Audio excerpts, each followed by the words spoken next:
Hello students, कैसे हैं आप सभी। और मैं आशा करता हूं कि आप सभी फिट और फाइन होंगे। इस वीडियो में हम रियल नंबर्स पर बेस्ड एक क्वेश्चन को सॉल्व करेंगे जो कि हमारा एग्जाम में बहुत ही ज़्यादा हमसे पूछा जाता है। और क्वेश्चन है हमारा, प्रूव दैट √3 इज इरेशनल। हमें शो करना है कि हमारा जो नंबर √3 है वो इरेशनल है। हम सीखेंगे किस प्रकार हम शो करेंगे कि √3 हमारा जो नंबर है वो इरेशनल है। हम यहाँ शो करेंगे by using contradiction method. Contradiction method में क्या है हमारा, फिर से मैं बता देता हूँ। लास्ट वीडियो में हमने जब प्रूफ किया था प्रूफ दैट √5 इज इरेशनल, तो वहां भी हमने बताया था कि हमारा इसमें स्टेप बाय स्टेप हमको करना होता है। कॉन्ट्राडिक्शन मेथड हमारा यह है कि हमें इसमें स्टेटमेंट गिवन होगा। स्टेटमेंट हमको गिवन होगा स्टूडेंट्स। क्या गिवन होगा? Statement, right.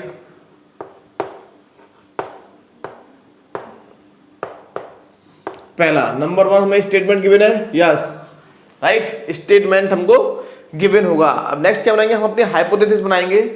हम जो है अपना हाइपोथेसिस बनाएंगे, अज्यूम कर लेंगे, और जो अज्यूम करेंगे वो हमारा स्टेटमेंट के अपोजिट होगा। नेक्स्ट क्या हमारा हाइपोथेसिस हम यहां बनाएंगे,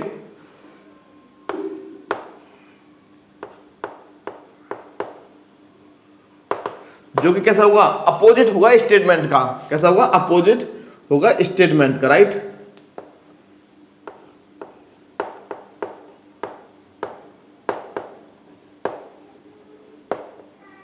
कैसा होगा? अपोजिट होगा स्टेटमेंट का, राइट।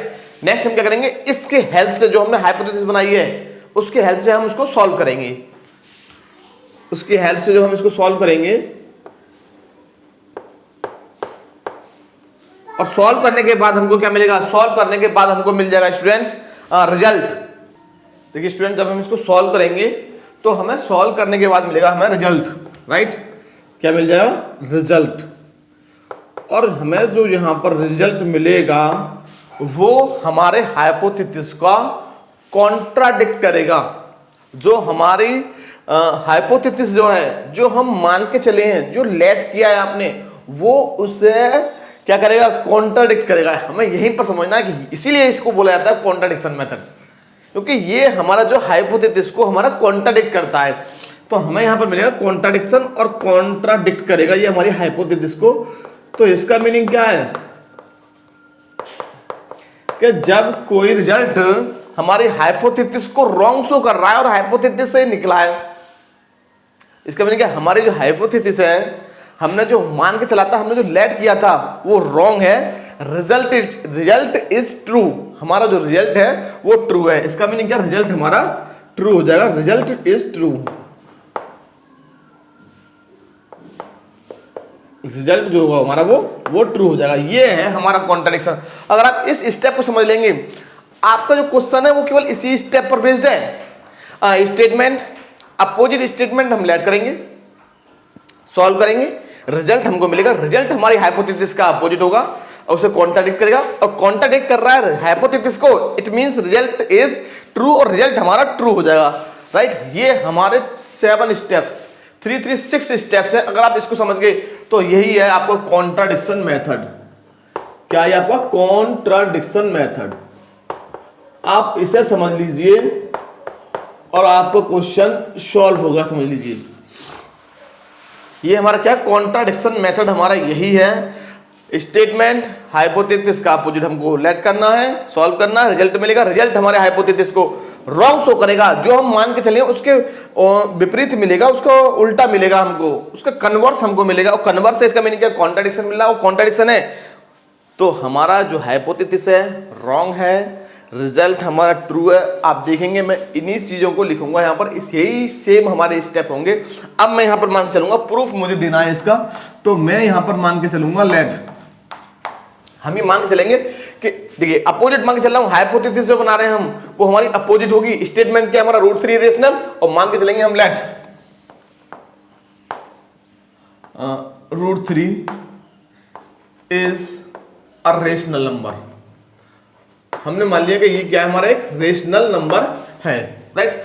तो रेशनल है तो इसको हम P/Q की फॉर्म में लिख पाएंगे, और P और Q क्या होंगे? हमारे इंटीजर्स होंगे। Let, so let √3 is equal to P/Q. P/Q, where Q non zero होगा, where integers integers p and q have no common factor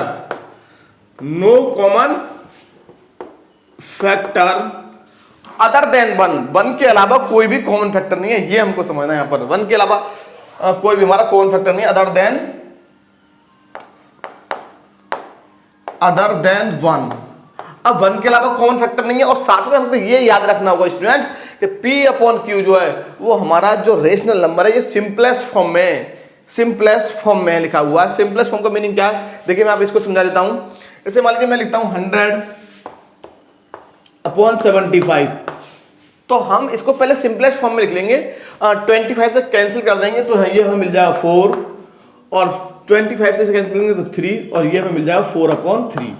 तो इसको बोलते हैं हम सिंपलेस्ट फॉर्म। जब सिंपलेस्ट फॉर्म में लिखा होगा तो उनका वन के अलावा कोई भी कॉमन फैक्टर नहीं होगा। वन के अलावा आप कभी भी किसी भी रेशनल नंबर को देखेंगे तो उसका वन के अलावा कोई भी कॉमन फैक्टर नहीं मिलेगा सिंपलेस्ट फॉर्म में लिखने के बाद, राइट। देखिए नेक्स्ट क्या है, अगर इनका कोई भी कॉमन फैक्टर नहीं है, इसका मीनिंग क्या है, मैं इस चीज को 3 प्रकार से लिख सकता हूं। They have no common factor, it means HCF of P and Q is 1। It implies क्या होगा, it implies therefore HCF of P and Q is equals to 1.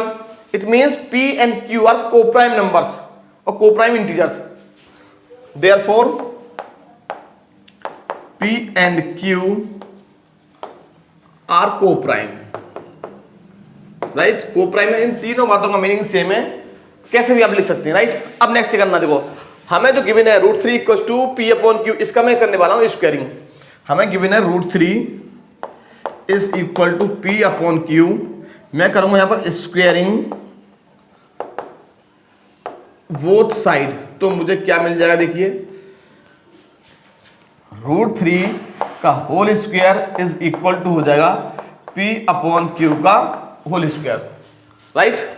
तो मुझे मिल जाएगा यहां से √3 का होल स्क्वायर मींस 3 कैंसिल हो जाएगा, 3 is equal to P square upon Q square, cross multiply कर दूंगा तो मुझे ये मिल जाएगा P square is equal to 3Q square, P square is equal to 3Q square, ये हमको मिल जाएगा, राइट। देखिए अब हम क्या करेंगे यहां पर, अब मुझे क्या करने वाला हूं, देखिए यहां पर मैं स्टूडेंट्स, अब हम क्या करेंगे, देखिए स्टूडेंट्स P स्क्वायर जो है वो है 3Q स्क्वायर। इसका मीनिंग क्या है कि P स्क्वायर को हम 3 के मल्टीपल की फॉर्म में लिख पा रहे हैं। इसका मीनिंग क्या है कि P is the multiple of 3। अगर P 3 का मल्टीपल है, इसका मीनिंग क्या है कि 3 जो होगा वो P स्क्वायर का फैक्टर होगा। अगर यदि कोई नंबर P स्क्वायर का फैक्टर है तो वो P का भी फैक्टर होगा। इस लाइन का मीनिंग क्या है कि 3 is the factor of P square, right. इसको मैं 2 सेक्शन में डिवाइड कर दे रहा हूं। देखिए अब मैं क्या लिखने वाला हूं, therefore 3 is the factor of P square. भाई 3 को हम P स्क्वायर को 3 के मल्टीपल के रूप में लिख पा रहे हैं। इसका मीनिंग क्या है कि P स्क्वायर 3 जो होगा वो P स्क्वायर का एक फैक्टर है, और 3 यदि किसी नंबर के स्क्वायर का फैक्टर है और 3 प्राइम है तो ये जो 3 होगा वो P का भी फैक्टर होगा। It means 3 is also a factor of P, और 3 हमारा P का फैक्टर है। इसका मीनिंग क्या, 3 जो है P का फैक्टर है, तो हमने जैसे P स्क्वायर को लिखा था 3Q के फॉर्म में, तो मैं P को भी लिख पाऊंगा 3 के मल्टीपल के रूप में। तो इसका मीनिंग मैं मान लूंगा let P is equal to 3C, और ये मैं पुट कर दूंगा कहां पर, ये यहां पर 1 में, right, from equation 1, from equation 1, right. P को मैं 3C पुट करने वाला हूं, तो मुझे क्या मिलेगा, 3C का whole square is equal to 3Q square, 3Q square मुझे मिल जाएगा, और यहां मुझे मिलेगा 9C स्क्वायर। इसका जब हम होल स्क्वायर करेंगे तो 3 का स्क्वायर इंटू C का स्क्वायर, इसका मतलब हो जाएगा 9C square is equal to 3Q square. 3 से ये 3 टाइम्स कैंसिल हो जाएगा। इसका मीनिंग क्या है, 3c square is equal to Q square, और इसका मीनिंग क्या है, Q square is equal to 3c square. जैसे आपने यहां पर फाइंड किया था कि जब हम पी स्क्वायर को 3q की फॉर्म में लिख पा रहे थे तो 3 is the factor of P square था। जब हम क्यू स्क्वायर को 3 की फॉर्म में लिख पा रहे हैं, इसका मीनिंग क्या है, 3 is the factor of Q square. Therefore 3 is a factor of q square. It implies, इसका मीनिंग क्या, 3 is also a factor of q। 3 जो है q का भी फैक्टर हो जाएगा। अब जरा समझिए, यहां से इसको मैंने नेम दे दिया इक्वेशन ए, इस स्टेटमेंट को मैंने दे दिया ए नेम, इसको दे दिया बी। अब इन दोनों से आप क्या रिजल्ट निकाल रहे हैं, क्या कंक्लूजन निकाल रहे हैं, 3 is also a factor of P और 3 is also a factor of Q। इसका मीनिंग क्या है, 3 is the common factor of P and Q both. It implies from equation A and V we see that, हम देखते हैं यहां पर कि 3 is the common factor of P and Q both, P and Q both, right. P and Q दोनों का ये common factor है। अब आपने बोला था कि P where integers P and Q have no common factor other than 1। आपने यही तो मान के चले थे, हमने ये माना था कि where integers P and Q have no common factor other than 1, और हमको यहां पर मिल रहा 3 is the common factor of P upon Q। यही है हमारा, हमने सॉल्व किया तो हमें रिजल्ट क्या मिला, रिजल्ट हमको ये मिला, यही है हमारा रिजल्ट। और रिजल्ट क्या कर रहा है, हमारा स्टेटमेंट को, हाइपोथेसिस को कॉन्ट्राडिक्ट कर रहा है, कॉन्ट्राडिक्ट कर रहा है। इसका मीनिंग क्या है, this contradict the fact that P and Q have no common factor other than 1। Therefore this contradicts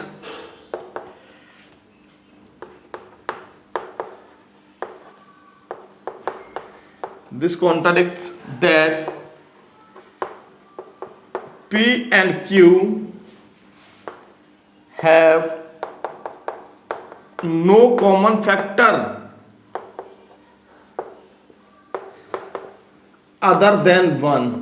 इसका मीनिंग क्या है कि हमें यहां पे ये कॉन्ट्राडिक्ट कर रहा है, हमारे हाइपोथेसिस को, हमारे अजम्पशन को ये कॉन्ट्राडिक्ट कर रहा है, इस चीज को कॉन्ट्राडिक्ट कर रहा है कि P एंड Q जो है कोई भी कॉमन फैक्टर नहीं रखते 1 के अलावा। इसका मीनिंग क्या है, आर अजम्पशन और हाइपोथेसिस इज रॉन्ग। हमारी जो हाइपोथेसिस है, हमारा जो अजम्पशन है, हम जो मान के चले थे वो गलत हैं हम। Therefore it implies our assumption और हाइपोथेसिस, अजम्पशन और हाइपोथेसिस इज रॉन्ग। अब हमारा अजम्पशन रॉन्ग है, इसका मीनिंग क्या है, स्टेटमेंट ट्रू, और स्टेटमेंट क्या है, therefore √3 is irrational number by contradiction method. It implies therefore √3 is irrational. ये है स्टूडेंट्स हमारे इस क्वेश्चन का कंप्लीट प्रूफ। हमें इस प्रकार हमें समझना पड़ेगा, और आप इस 6 स्टेप को समझ जाएंगे तो आप इजीली इस क्वेश्चन को समझ पाएंगे।